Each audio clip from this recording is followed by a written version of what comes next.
Okay, so in both of these boxes are two video games which are quite special. In this one is Goldfinger 64. It's a fan-made game for the N64. Basically, a bunch of people made a first-person shooter with the Goldeneye engine, so I'm really looking forward to playing this. And then in this one is the game that Capcom didn't want any of us to play. Well, they did at first, but then they ended up scrapping the game. Basically, this is Resident Evil 1.5. This is what Resident Evil 2 was going to be. So let's open up this one first. So yeah, someone has already cut this open to get the details inside, so I'm guessing that was customs. So both of these games came from Spain, not the same seller though, and I got them both on eBay.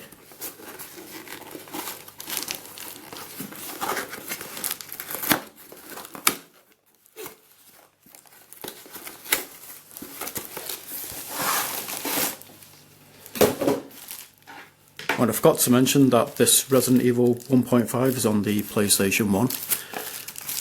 Now the only way to play it is to have a modified PlayStation 1, a PlayStation 1 with a mod chip inside it. I don't have one yet, so I'm not going to be able to play this game yet. But I do plan on getting one. And here it is, wrapped in cling film.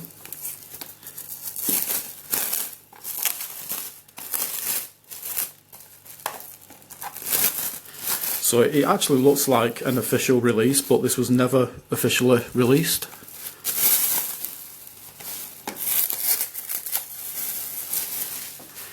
And the case itself, it looks like it's brand new, so let's take a close look at this. So yeah, like I said, it looks like a proper, professional, official, commercial release, would you call it?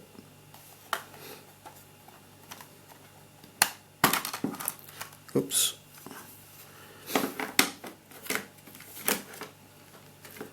So there's a disc there.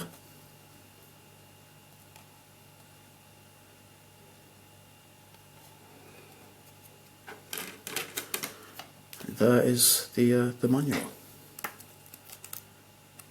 But yeah, basically the story with this is that the head of the development team, or the boss, or whatever, he didn't like the way the game was. He thought it was too much like the first Resident Evil, so he just basically told the development team to completely scrap the game. I think the game was like 60% or 80% complete, and he told them to scrap the game and to start all over again. And so the game that they ended up making is what we now know of as Resident Evil 2. But I think it was in 2013 this got leaked online.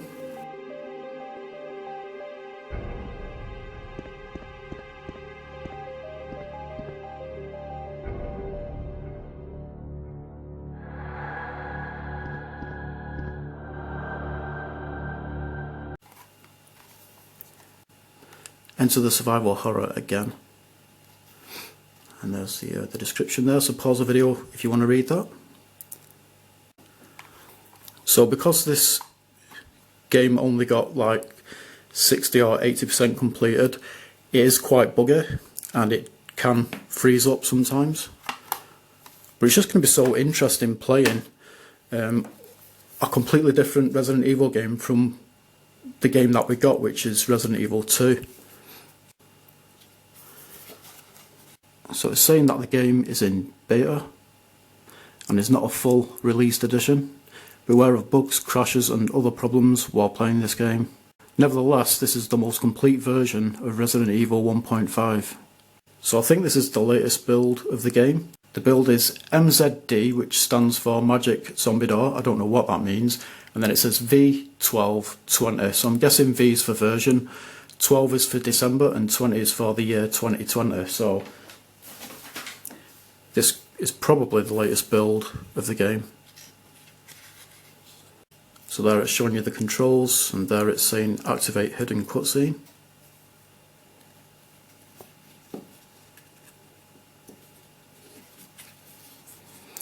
It's talking about the development there. So it's talking about plot development. Those are all the characters there. So this was quite expensive. Got some more artwork. So yeah, in this game there's a character called Elsa, which I think she's one of the main characters or something, and she never ended up being put into Resident Evil 2. And some more artwork. Scratched bosses.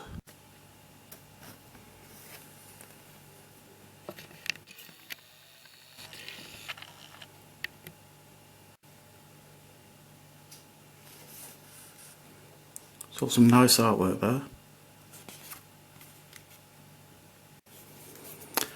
So yeah, I'm definitely looking forward to playing this, but like I said, I need to get a PS1 with a mod chip so I can play it. Alright, so let's take a look at Goldfinger 64.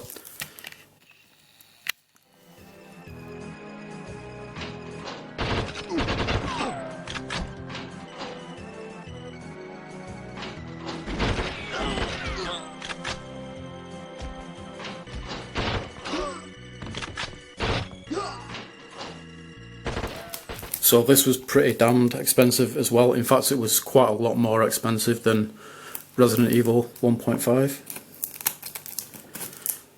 So I mean, you can actually download these games for free and like put them on an EverDrive and play them on your console, or you can play them on an emulator on your PC. But I don't really play video games on my PC. I just use my PC for doing PC stuff like browsing the web, making videos, watching YouTube videos,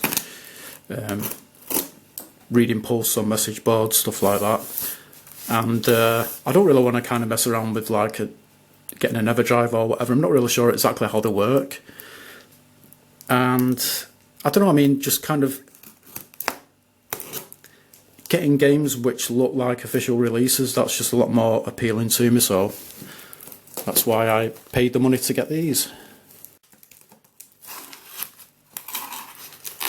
Here we go.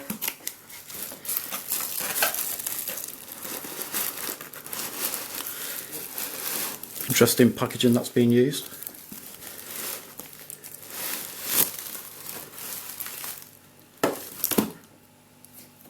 So we've got a card there in Spanish. So I'm not really sure what it's saying. I think gracias means thanks.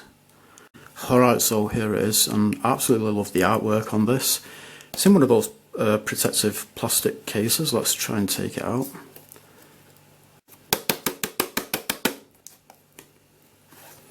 No, this isn't an April Fool's, these are actually genuine, real things. So this is actually sealed, which is really cool. It's like a brand new N64 game. So it says Bond is back on the N64, and you've got Sean Connery there, either giving this guy a backhander or he's going to give him a karate chop or something.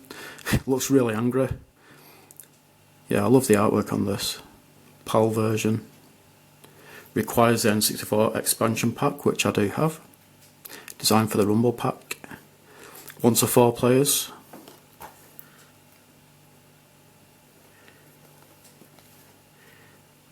There's it. Actually, it would be better if I show this without the seal on it, so you'll be able to see it better.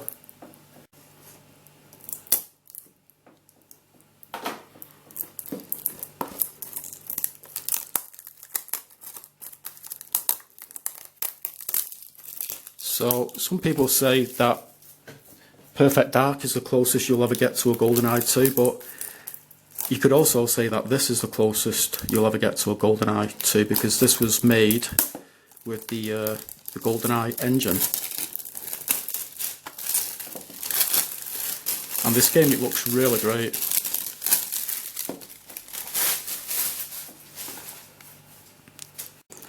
So let's have another look at the artwork there.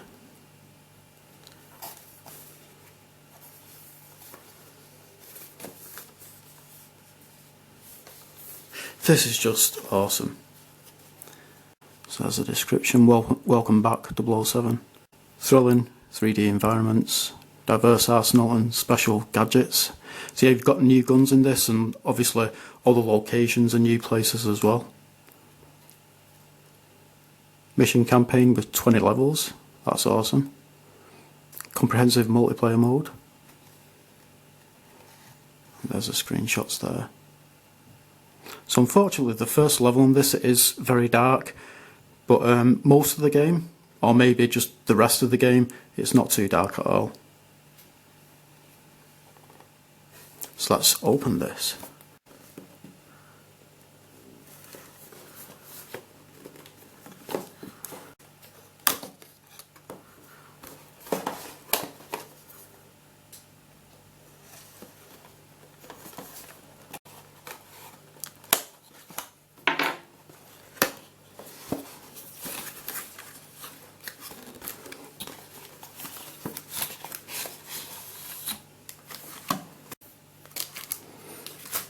So there's the manual, the cartridge,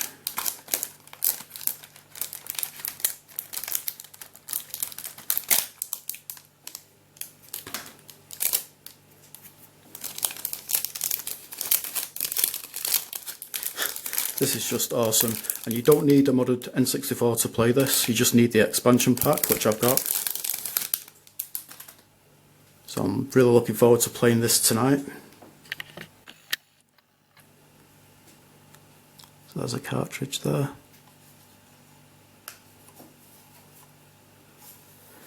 There's the back of it. Now I think all commercial N64 games, they have Nintendo written there, whereas on this it's not written there. So, and I think this, yeah, the screws are different. I think you've got like these weird kind of screws in the commercial releases, whereas these are just regular screws. So I'm thinking this is not an old N64 cartridge case, and it's a new one made from a different mould. So let's take a look at the manual. Clarky Creations.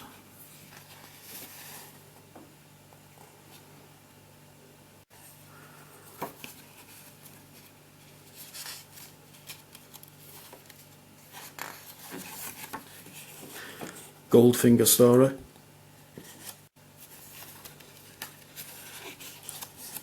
Just talking about the controller there.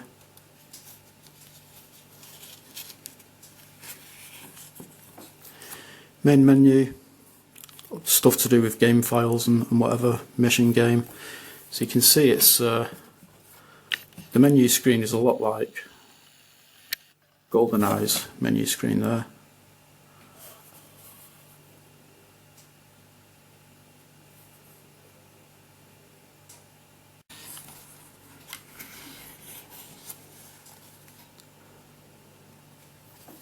It's talking about the watch there.